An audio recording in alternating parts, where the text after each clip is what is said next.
अस्सलाम वालेकुम।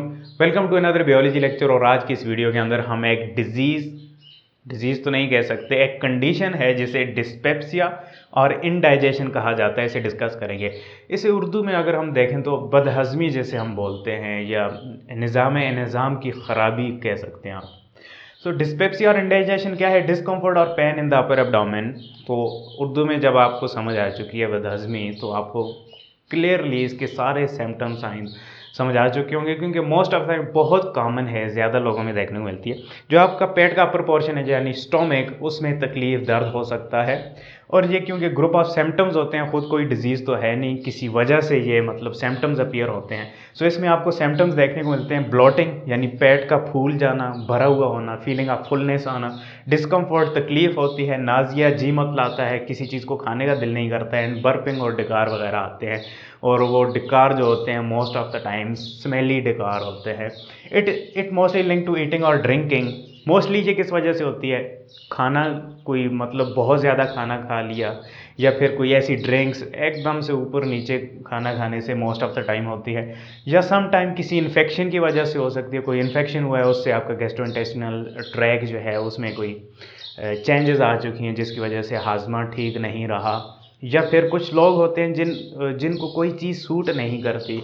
जैसे मेरा एक दोस्त था, तो वो जब भी अंडा खाता था वो कहता था कि मुझे बदहज़मी की शिकायत हो जाती है, यानी उसके बॉडी के अंदर, स्टोमक या इंटेस्टाइनल लाइनिंग के अंदर कोई स्पेसिफिक हार्मोन सिक्रीट नहीं हो रहा, या स्पेसिफिक सिक्रीशन एंजाइम सिक्रीट नहीं हो रहा, जो स्पेसिफिक फूड कंटेंट को डाइजेस्ट नहीं कर सकता, जिसकी वजह से वो स्पेसिफिक फूड उनके जो होल सिस्टम है उसको ख़राब कर सकता है।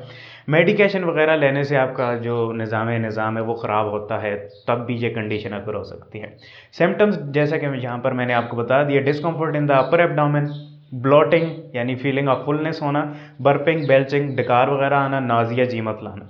काजेज़ की अगर हम बात करें तो ओवर ईटिंग, बहुत ज़्यादा खा लेना, ईटिंग टू फास्ट, बहुत जल्दी जल्दी हड़प कर जाना, कंज्यूमिंग ग्रीजी और स्पाइसी फूड, बहुत चिकनाई वाला खाना खा लेना या स्पाइसी खाना खा लेना, जो कि आसानी से डाइजेस्ट नहीं होता, बहुत टाइम तक स्टोमक में पड़ा रहता है, उस वजह से हो सकती है ये condition. Eating in stressful condition, जब आप परेशान होते हैं तो स्ट्रेसफुल कंडीशन में ईटिंग करने से भी ये हो सकती है। एक तो स्ट्रेसफुल कंडीशन में खाना बहुत ज़्यादा होता है, दूसरा आपका हार्मोनल डिसबैलेंस हो जाता है, उस वजह से हो सकता है। ड्रिंकिंग टू मच अल्कोहल जो ज़्यादा पीते हैं उनको हो सकता है, या सिगरेट स्मोकर्स डेफिनेटली इस कंडीशन से सफ़र कर सकते हैं। स्वॉलोइंग एयर वाइल ईटिंग, इसके अलावा जो लोग मुंह खोल के खाना खाते हैं, तो जब खाना चबा रहे होते हैं तो उसमें एयर जो है वो भी शामिल होना शुरू हो जाती है। सो एयर जब स्वॉलो करेंगे तो उससे भी ये शिकायत हो सकती है, क्योंकि स्टोमक में साथ में एयर भरनी शुरू हो जाएगी। तो एक सिम्टम ब्लोटिंग का, जिसमें एयर जो है आपके पेट में भर जाती है, आपका पेट फूल जाता है।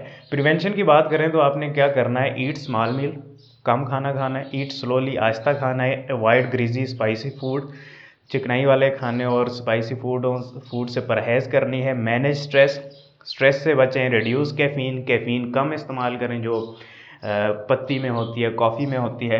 अवॉइड अल्कोहल, स्मोकिंग, डेफिनेटली आपको पता होगा। Don't exercise with full stomach, जब आपने खाना खाया हो तो एकदम से एक्सरसाइज ना करें, इससे भी ये कंडीशन होती है। Don't lie down after eating, एकदम से सो ना जाएं खाने के बाद। सो ये चीज़ें अगर आप अप्लाई करते हैं तो डेफिनेटली डिस्पेप्सिया की शिकायत नहीं होगी। इसके अलावा इसको टेस्ट कैसे किया जाता है अगर कॉम्प्लिकेटेड सिचुएशन आ जाए? तो एंडोस्कोपी एक टेक्निक है जिसके ज़रिए एक फ्लेक्सिबल ट्यूब होती है जो आपके माउथ के रास्ते स्टोमक में डाली जाती है, ठीक है। और इस ट्यूब के एंड पे एक कैमरा लगा होता है और लाइट होती है, जिसकी वजह से फिर टीवी स्क्रीन में देखा जा सकता है कि क्या हो रहा है मैदे के अंदर, क्यों डाइजेशन नहीं है। सो उस हिसाब से डॉक्टर फिर मेडिकेशन देते हैं। So that's all for today lecture. Hopefully lecture समझ में आया होगा। नेक्स्ट लेक्चर तक के लिए मुझे इजाज़त है। शुक्रिया। अल्लाह।